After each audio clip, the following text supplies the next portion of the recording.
পাহাড়ে গেলে কোথা থেকে চোখ সরাবে বলো তো? যেখানে তাকাচ্ছে সেখানেই ফুল। আমরা এখানে ফুলের চাষ করি, আর ওখানে মনে হয় পাহাড় ফুলের চাষ করে। মানে আমাদের এখানে ক্ষুদ্রাতি ক্ষুদ্র মানে একটা টবে ফুল গাছ লাগায়, আর ওখানে মানে পাহাড়ের গায়ে গায়ে ফুল হয়ে থাকে। আর ওখানে একটাই সমস্যা, সেটা হচ্ছে জলের সমস্যা।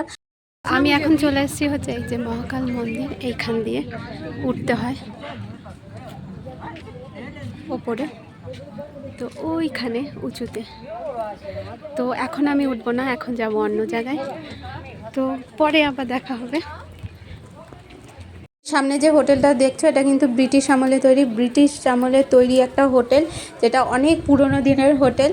আর এই হোটেলটা সত্যি অনেক বড়, অনেকটা বড় জায়গা বিস্তৃত, মানে একদম ম্যালের ওপরে বিস্তৃত এলাকা জুড়ে এই হোটেলটা। সুন্দর পুকুরের চেহারা, মানে গোলুমলু।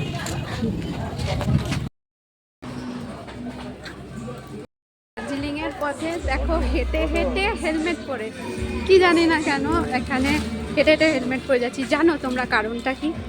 তো এই বাইকটা রাইড করেছি, তো তোমাদের একটা ছোট্ট ইনফরমেশন বলে দিই, এখানে কিন্তু নো রাইড জোন আছে। মানে মাঝে মাঝে জায়গা আছে যেখানে ওয়ান ওয়ে তোমরা নামতে পারো, আবার সেই রাস্তা দিয়ে কখনো বাইক নিয়ে বা গাড়ি নিয়ে উঠতে পারো না, তাহলে তোমাদের ফাইন হবে। তো খুব সাবধানে গাড়ি চালাতে হয়। আর তো এগুলো কিন্তু এখানকার নিয়ম, তো রেগুলেশন। তো সেই জন্য দেখো গাড়ি নেওয়া হয়েছে, কিন্তু এখানে কিন্তু না চালিয়ে আমাদের হেঁটে হেঁটে যেতে হচ্ছে। তো এখানে হচ্ছে ঘোড়া, কি দারুণ লাগছে আস্তাবল পাশে। তো একদিন এই ঘোড়া রাইড হবে। আর এই যে দেখো, প্রত্যেক দিন এই ভদ্রলোক এইখানে বসে, মানে নেপালি একজন মানুষ, তিনি এখানে বসে গান করে।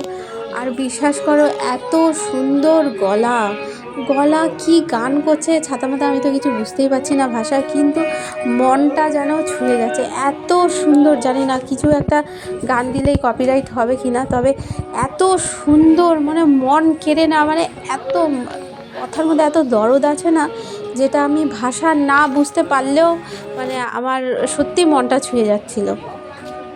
আর এই দার্জিলিংয়ের রাস্তা কী যে ভালো লাগছে। আমরা মানে ওই শোবার জন্য 3-4 ঘন্টাই হোটেলে ছিলাম, এত সুন্দর না। তারপরে এখানে না কিছুক্ষণ পরপরই মনিস্ট্রি দেখা যায়। দেখো একদম পাহাড়ের মানে খাড়া ঢাল বেয়ে এই যে মনিস্ট্রিটা আছে, এত সুন্দর লাগছে না। আমি আর ও, মানে আমার মেয়ে চলে এসেছিলাম, ও আসেনি। আর এইখানে দেখছিলাম, এত ভালো লাগছিল না। এখানে ফুলের গাছগুলো এত সুন্দর মেনটেনেন্স করা হচ্ছে, যেটা মলের চারপাশে আশেপাশে মেনটেনেন্স করা হয় না, কিন্তু একটা মনিস্ট্রিতে যে কোনো গাছপালা, ফুলের গাছগুলো এত সুন্দর মেনটেনেন্স, এত সুন্দর পরিষ্কার পরিচ্ছন্ন করা, আর এত ভালো লাগছিল না। আচ্ছা, ওপরে কিন্তু পুজো হচ্ছে, খুব সাইলেন্টলি শোনো। আমরা শঙ্খ বাজাই, ঘন্টা বাজাই, এখানে দেখো কিছু একটা ধ্বনি বাজানো হচ্ছে, সেটা আমি বুঝতে পারছি না। আর এরপরে আমরা বেরিয়ে আসলাম, অন্য ডেস্টিনেশনে যাব হচ্ছে জুতে, দার্জিলিং জু। সেটা সবাই বারবার করে রেকমেন্ড করেছে যে দার্জিলিং জুতে অবশ্যই যাবে, অবশ্যই যাবে। ওখানে রেড প্যান্ডা, বিশেষ করে রেড প্যান্ডার জন্য যেতে বলেছে। বাবা, কোথা দিয়ে ঢুকবো সেটাই তো বুঝতে পারছি না। কিন্তু মনিস্ট্রিতে মানে এই যে গাছগুলো আমি অনেকক্ষণ ধরে দেখছি, এগুলো এখানে ভর্তি গোলাপ ফুলের মতো। আদৌ তো গোলাপ ফুল নয়, কিন্তু এত সুন্দর পরিষ্কার করে রেখেছে। বই দেখি ছেড়ে না, আস। হ্যাঁ হ্যাঁ, মাচ্চা বই, ফুল ছেড়ো না, বকা দিচ্ছে, ছেড়ো না, ছেড়ো।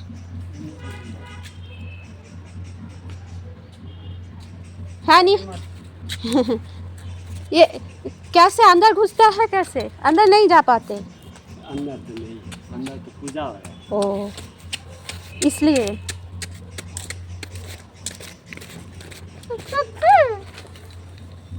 এটা গৌতম বুদ্ধ। চলো, এখন দেখো আমি সেই পুরনো দিনের সেই স্টিম ইঞ্জিনের পাশ দিয়ে যাচ্ছি। মানে এটা কিন্তু এখানকার ঐতিহ্য, স্টিম ইঞ্জিন, মানে এটা কয়লায় চালিত, আর ডিজেলটা আলাদা, সেখানে এই ধোঁয়াটা উঠবে না। কিন্তু এইটাতে চড়তেই সেই মজাটা। আর তুমি এখান থেকে শিলিগুড়ি থেকে উঠতে পারো একেবারে দার্জিলিং স্টেশন পর্যন্ত।